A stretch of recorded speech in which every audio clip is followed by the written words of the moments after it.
Welcome to my channel. Summer 7 day weight loss சேலஞ்சில் ஒரு சில சிஸ்டர் கேட்ட கமெண்ட்ஸ்க்கான பதில் தான் இந்த வீடியோவில் நான் சொல்ல போகிறேன். இன்றைக்கி டே 3 நீங்கள் ஸ்டார்ட் பண்ணியிருப்பீங்க.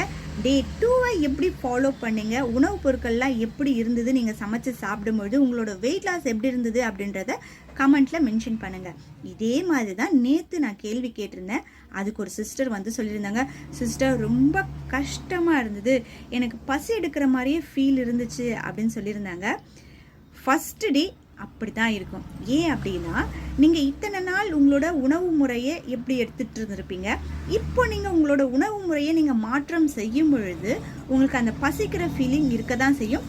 கஷ்டம் அப்படின்றது ஒரு 2 டேஸ்க்கு உங்களுக்கு தெரிகிற மாதிரி இருக்கும். அதுக்கப்புறம் உங்களுக்கு இது பழக்கமாயிடும், ரொம்ப ஈஸியாக இருக்கும். அடுத்தது நீங்கள் இதை தான் ஃபாலோ பண்ணணும் அப்படின்ற மாதிரி உங்களுக்கு ஒரு எண்ணம் தோணிடும். சரிங்களா? அதனால் அதை பற்றி நீங்கள் கவலைப்படாதீங்க. ஒரு 2 டேஸ் கஷ்டப்பட்டாலும் அதுக்கான பலன் நீங்கள் கிடைக்கும் பொழுது உங்கள் மனசு ரொம்ப சந்தோஷப்படும். அதனால் அந்த கஷ்டத்தை ஒதுக்கி வச்சுட்டு அதில் என்ன பலன் கிடைக்குது அப்படின்றத மட்டும் ஃபஸ்ட்டு நீங்கள் பாருங்கள்.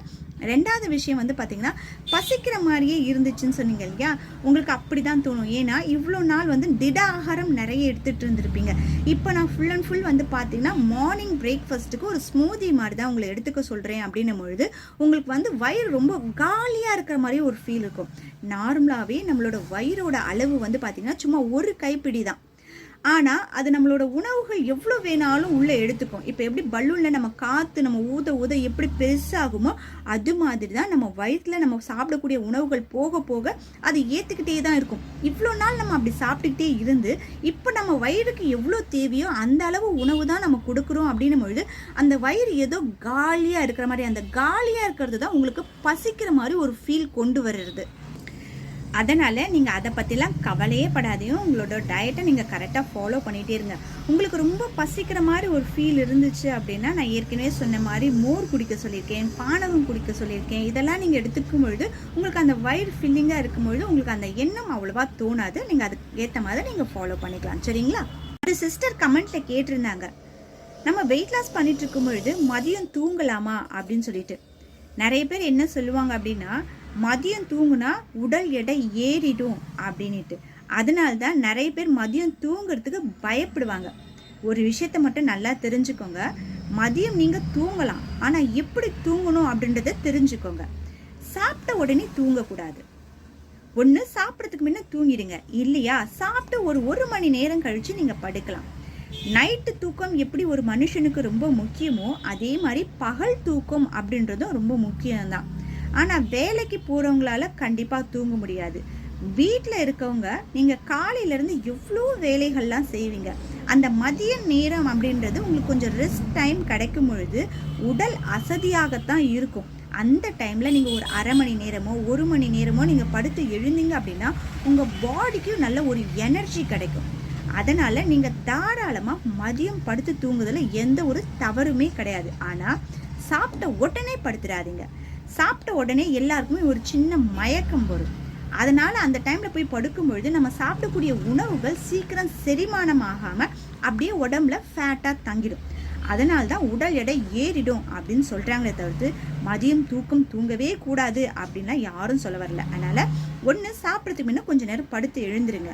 இல்லையா சாப்பிட்டு ஒரு மணி நேரம் ஏதாவது ஒரு வேலை பார்த்துட்டோ இல்லை ஒரு டிவி பார்த்துட்டோ இருந்துட்டு அதுக்கப்புறமா நீங்கள் தூங்குனீங்க அப்படின்னா உங்களோட உடல் எடை ஏறாது.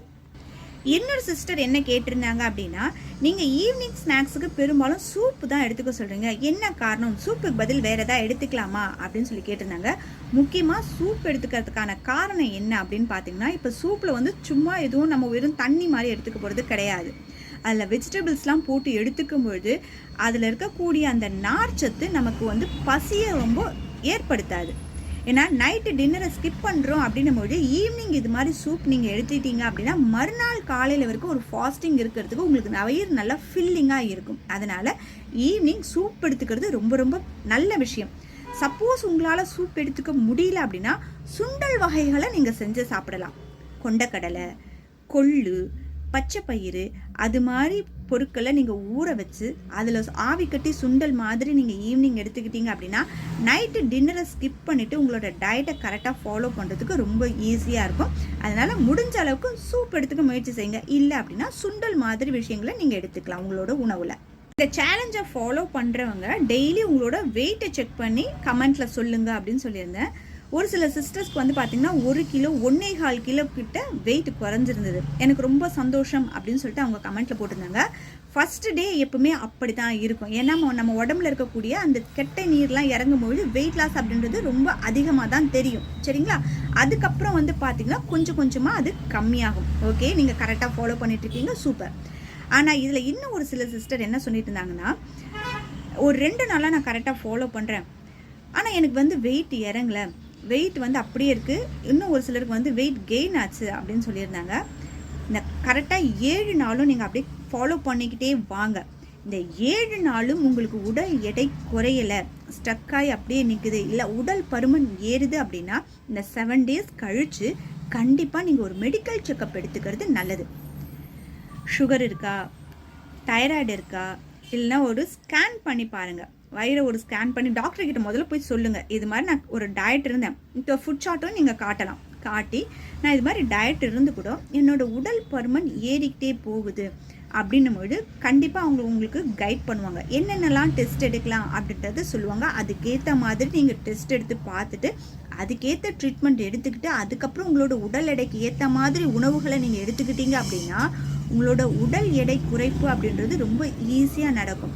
நார்மலாக இப்போ இந்த 7 டேஸ் வெயிட் லாஸ் சேலஞ்சில் கொடுக்கக்கூடிய உணவுகள் உடம்புல எந்த ஒரு பிரச்சனையும் இல்லை, நார்மலாக இருக்கிறவங்க எல்லாருக்குமே வெயிட் லாஸ் அப்படின்றது கண்டிப்பாக நடக்கும். உடல் எடை குறையல அப்படின்னா கண்டிப்பாக நீங்கள் எல்லாரும் ஒரு மெடிக்கல் செக்கப் எடுத்துக்கிறது ரொம்ப ரொம்ப அவசியமான ஒரு விஷயம். அதை ஸ்கிப் பண்ணவே பண்ணாதீங்க. அதே மாதிரி இந்த 7 டே வெயிட் லாஸ் சேலஞ்சில் கலந்துக்கிட்டு தன்னோட வெயிட் லாஸ் ரொம்ப கம்மியாக இருக்குது அப்படின்னு நினைக்கிறவங்க நீங்கள் டேப்லெட் ஏதாவது எடுத்துக்கிறவங்களாக இருந்தீங்க அப்படின்னா கண்டிப்பாக உங்களோட வெயிட் லாஸ் அப்படின்றது அந்த இடத்துல கொஞ்சம் கம்மியாக தான் இருக்கும். மற்றவங்கள விட உங்களோட வெயிட் லாஸ் அப்படின்றது கொஞ்சம் கம்மியாக தான் இருக்கும். உங்களோட டேப்லெட்லாம் ஃபுல்லாக ஃபினிஷ் ஆகிட்டு அதுக்கப்புறமா நீங்கள் இந்த ஒரு டயட்டை நீங்கள் ஃபாலோ பண்ணும்போது உங்களோட வெயிட் லாஸ் அப்படின்றது ரொம்ப ஈஸியாகவே நடக்கும். ஏன்னா மாத்திரை எடுக்கிறவங்களுக்கான வெயிட் லாஸ் அப்படின்றது தனி, உடம்புல ப்ராப்ளம் இருக்குது அது தெரியாமல் வெயிட் லாஸ் பண்ணுறவங்களோட வெயிட் இன்க்ரீஸ் ஆகுறது அப்படின்றவங்க தனி, உடம்புல எந்த ஒரு பிரச்சனையுமே இல்லை கரெக்டாக நான் டயட் ஃபாலோ பண்ணி வெயிட் லாஸ் ஆகுது அப்படின்றவங்க தனி. எல்லாரும் சேர்ந்த மாதிரி ஒரு உடல் எடை நீங்கள் வந்து சேலஞ்ச் எடுத்துக்கும் போது ஒவ்வொருத்தருக்கு ஒவ்வொரு மாதிரி தான் ரிசல்ட் கிடைக்கும். அந்த 7 டேஸ் சேலஞ்சை நீங்கள் முடிச்சதுக்கு அப்புறமா உங்களோட ரிசல்ட்டை பார்த்துட்டு அதுக்கப்புறமா நீங்கள் எது மாதிரி உடல் எடை குறைக்கலாம் அப்படின்றதுக்கான பிளான் போடுங்க. ஒரு சிலர் எனக்கு தொப்பை குறையவே மாட்டேங்குது, என்ன பண்ணுறது, நான் கரெக்டாக டயட் இருந்து கூட என்னால் தொப்பை குறைக்க முடியலையே அப்படின்னு கஷ்டப்படுறீங்க இல்லையா? நான் சொல்கிற விஷயத்த ஒரு 10 நாள் நீங்கள் ட்ரை பண்ணி பாருங்கள். அதுக்கு முன்ன உங்களோட வயிறு பகுதியை இன்ச் டேப்பால் அளந்து நோட் பண்ணி வச்சுக்கோங்க. இந்த தொப்பை அதிகமாகிறதுக்கான முக்கியமான முதல் 2 ரீசன் நான் உங்களுக்கு சொல்கிறேன். தண்ணி குடிக்கிறீங்க இல்லையா? நீங்கள் ஒரு டயட் ஃபாலோ பண்ணும்பொழுது இவ்வளோ கிலோ இருக்கிறோம் அப்படின்னா இவ்வளோ தண்ணி ஒரு நாளைக்கு எடுத்துக்கணும் அப்படின்னு சொல்லும்பொழுது அந்த தண்ணியை எப்படி குடிப்பாங்க அப்படின்னா வாட்டர் கேனில் வச்சுட்டு அப்படியே கடன்னு குடிச்சிடுவாங்க. தொண்டைக்குள்ளேருந்து அந்த தண்ணி நேராக வயிற்றுக்குள்ளே போயிடும். அப்படி குடிக்கவே கூடாது. 1 டம்ளர் தண்ணியாக இருந்தாலும் ஒரு வேளைக்கு நீங்கள் ஒரு 200 ml தண்ணி நீங்கள் எடுத்துக்கிறதாக இருந்தால் கூட அதை பொறுமையாக சிப் பண்ணி தான் நீங்கள் குடிக்கணும். கடகடன் குடிக்கும்போது அது வயிற்றுக்குள்ளே போயிட்டு அது உங்களுக்கு தொப்பையை உண்டாக்கும். சீக்கிரமாக அந்த தொப்பை குறையாது.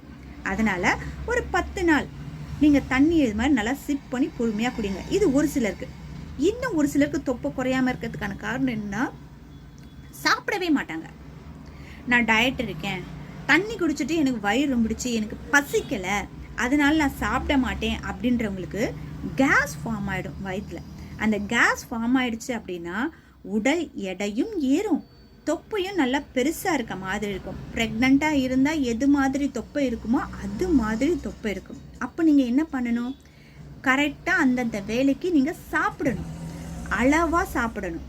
அதுதான் ரொம்ப ரொம்ப முக்கியம். ஒரு சிலர் நான் சாப்பிட்றேன் அப்படின்னு சொல்லிட்டு பிடிச்சிருக்கு அப்படின்ற ஒரே காரணத்துக்காக பசி அடங்கினாலும் சுவைக்காக நீங்கள் எடுத்துக்கிறதும் தொப்பையை சேரும். ஆனால் சாப்பிடாம இருந்தாலும் கேஸ் ஃபார்ம் ஆகி தொப்பை சேரும். அதனால் ஒரு 10 டேஸ் உங்கள் தொப்பை குறைக்கணும் அப்படின்னு நினைக்கிறவங்க நான் சொல்லக்கூடிய இந்த 2 விஷயத்தையும் நீங்கள் கரெக்டாக ஃபாலோ பண்ணீங்க அப்படின்னா அதுக்கப்புறமா உங்களோட வயிறு பகுதியை நீங்கள் அளக்கும் பொழுது அதுக்கான ரிசல்ட்டை பார்த்து நீங்கள் ஈஸியாக தெரிஞ்சுக்கலாம். ஒரு முக்கியமான விஷயம் என்ன அப்படின்னு பார்த்தீங்கன்னா, நீங்கள் வெயிட் லாஸ் பண்ணணும் அப்படின்னா முதல்ல உங்களை பற்றி நீங்கள் தெரிஞ்சுக்கணும். வீடியோஸில் காட்டக்கூடிய எல்லா உணவுப் பொருட்களும் வெயிட் லாஸ் ஆகுது அப்படின்றதுக்காக நீங்கள் பயன்படுத்துகிறீங்க அப்படின்னா ஒரு சிலருக்கு நல்ல ரிசல்ட் கிடைக்கும், ஒரு சிலருக்கு ரிசல்ட் கிடைக்காது. காரணம் என்ன அப்படின்னு பார்த்தீங்கன்னா, அந்த உணவுப் பொருள் உங்கள் உடம்புக்கு ஒத்துக்காது. அப்போது உங்களுக்கு எந்தெந்த உணவுப் பொருட்கள் செட் ஆகுது அப்படின்றத ஃபஸ்ட்டு நீங்கள் நோட் பண்ணுங்கள். அதுக்கப்புறமா நீங்கள் அதை ஃபாலோ பண்ணுங்கள். மற்றவங்க அதை ஃபாலோ பண்ணுறாங்க, அவங்களுக்கு அது வெயிட் லாஸ் ஆகுது, அதை நம்ம ஃபாலோ பண்ணலாம் அப்படின்னு சொல்லிட்டு நீங்கள் ஃபாலோ பண்ணும்பொழுது ஒரு சிலருக்கு ரிசல்ட் கிடைக்கும், ரிசல்ட் கிடைக்காதவங்க அந்த உணவுப் பொருட்களை தவிர்க்கிறது ரொம்ப ரொம்ப நல்லது. இது மாதிரி உங்கள் உடம்புக்கு எது கரெக்டாக செட் ஆகுது செட் ஆகலை அப்படின்றத ஃபஸ்ட்டு நீங்கள் நோட் பண்ணிவிட்டு அதுக்கப்புறமா உங்களோட வெயிட் லாஸ் சேலஞ்சை ஸ்டார்ட் பண்ணுறது ரொம்ப ரொம்ப நல்லது. உங்களுக்கு ஒரு சின்ன உதாரணம் மட்டும் சொல்கிறேன். உங்களுக்கு உடம்பு சரியில்லை அப்படின்னு சொல்லிட்டு நீங்கள் டாக்டர் கிட்ட போகிறீங்க.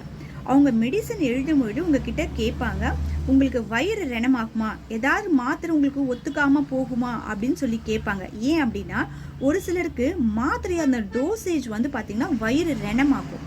அப்போது நீங்கள் உங்களோட உடம்பை பற்றி டாக்டர்கிட்ட நீங்கள் சொன்னீங்கன்னா தான் அந்த வயிறு ரணமாகாமல் இருக்கிறதுக்கு சாப்பிட்றதுக்கு முன்னே ஒரு டேப்லெட் போட்டுட்டு அதுக்கப்புறம் சாப்பிட்டுட்டு அதுக்கப்புறமா இந்த டேப்லெட்டை போடுங்க அப்படின்னு சொல்லுவாங்க. நிறைய பேர் பார்த்துருக்கீங்க இல்லையா? அதே மாதிரி தான் நம்ம உடம்புக்கு எந்த உணவுப் பொருள் எது செட் ஆகும் அப்படின்றத நம்ம தெரிஞ்சுக்கிட்டு அதுக்கேற்ற மாதிரி உடல் எடையை நீங்கள் குறைச்சிங்க அப்படின்னா நடுவில் அந்த ஸ்டக்காகி நிற்கிறது, வெயிட் கெயின் ஆகுறது அப்படின்றதெல்லாம் நடக்காமல் கரெக்டான வெயிட் லாஸில் நீங்கள் எடுத்துக்க முடியும். சரிங்களா? இன்னைக்கு இந்த வீடியோவில் நான் சொன்ன விஷயங்கள் எல்லாமே உங்களுக்கு ஈஸியாக புரிஞ்சு பிடிச்சிருந்தது அப்படின்னா வீடியோக்கு ஒரு லைக் பண்ணிடுங்க, உங்கள் ஃப்ரெண்ட்ஸோட ஷேர் பண்ணுங்கள். இது வரைக்கும் இந்த சேனலை நீங்கள் சப்ஸ்கிரைப் பண்ணாத வியூவர்ஸாக இருந்தீங்கன்னா சப்ஸ்கிரைப் பண்ணி பக்கத்தில் இருக்க அந்த பெல் ஐக்கானும் கிளிக் பண்ணிட்டீங்கன்னா ஃப்யூச்சரில் நான் போடக்கூடிய எல்லா வீடியோஸோட நோட்டிஃபிகேஷனும் உங்களுக்கு உடனுக்குடனே கிடைக்கும். தேங்க்யூ.